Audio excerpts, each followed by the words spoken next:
What's up guys, it's Daz here, but you don't really care as we've got some new Pikmin content to talk about. As I'm sure you're very much aware, the 4th installment of Pikmin has reached our homes and has been available for just over a month. And with it comes a handful of questions still unanswered. So today we're going to talk about the ending of Hey Pikmin.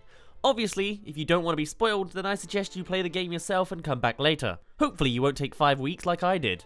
As for everyone else, we've got a particular little guy who's stirring up a little bit of mystery in Pikmin's latest game. This little guy. Upon reaching the final sector in the game, you have to fight a gigantic 3-headed Venus flytrap plant turned monstrous poison piranha plant turned wilting dragon laser beamer. It's fair to say it's a pretty epic fight for the Pikmin franchise and probably one of my favourites in the series. But once taken care of, it's revealed that it's not actually the true source of the problem. In actuality, it was being possessed by this little guy. This is the Leech Hydro. Usually this guy is quite docile, but driven to aggression due to the amount of energy being forced into the ship part stuck in its body. Sounds pretty simple. Makes sense. It's basically the polar opposite of the parasitic Pikmin we've been raving about for the past 5 years. Except there's still one problem. A problem that lingers across the entirety of Hey Pikmin. What about the bigger picture? What about the exterior context?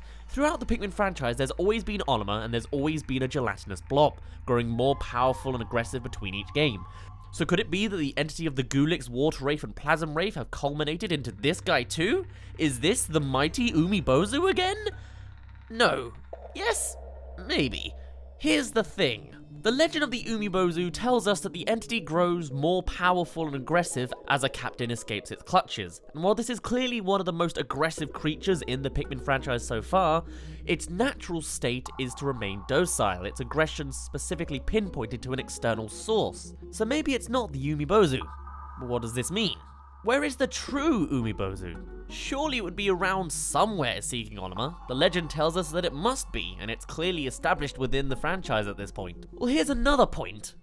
We're not on PNF 404. This world Olimar finds himself on is recognized as an entirely different planet, so perhaps the Umibozu is simply out of reach. Okay, so maybe it's just a nice coincidence that this guy is similarly a gelatinous blob. But then hold on.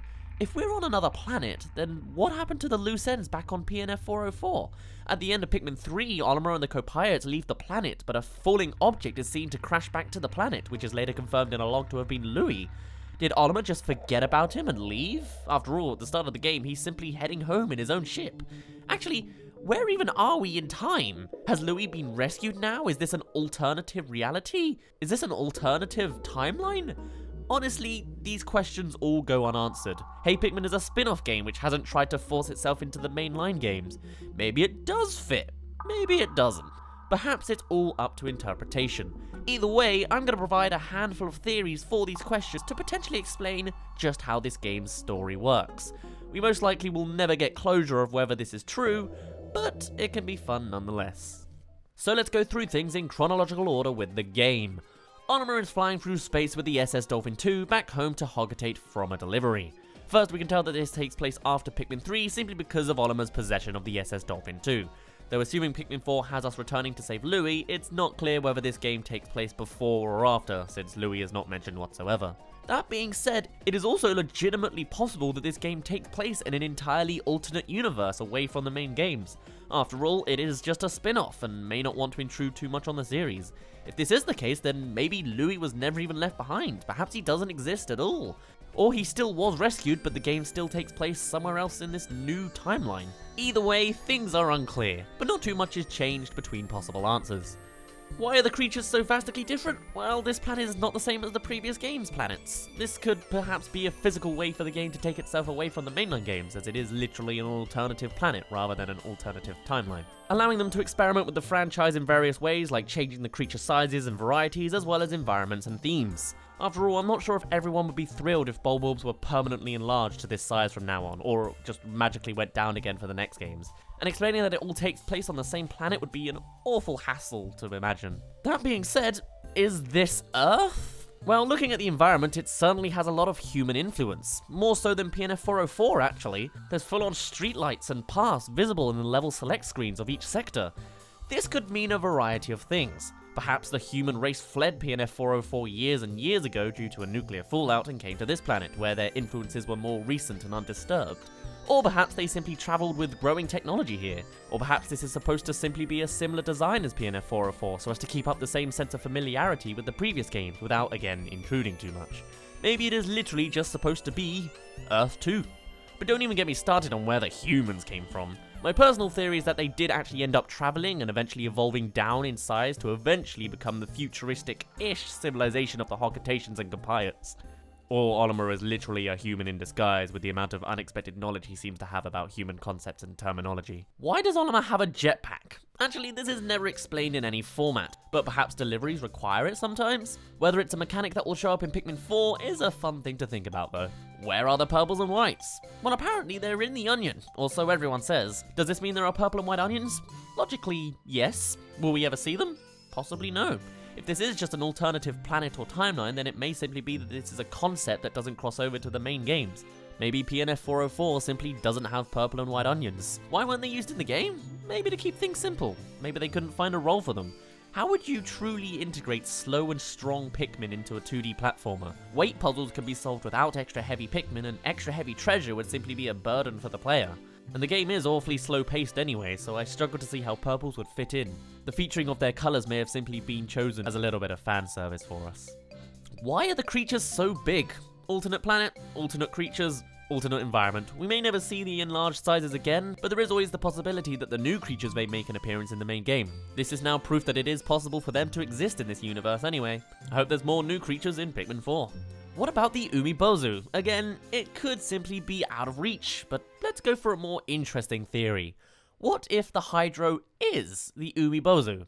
Sure, we've already established that it can't be the same one as before since it's not aggressive, but what if it's a second one?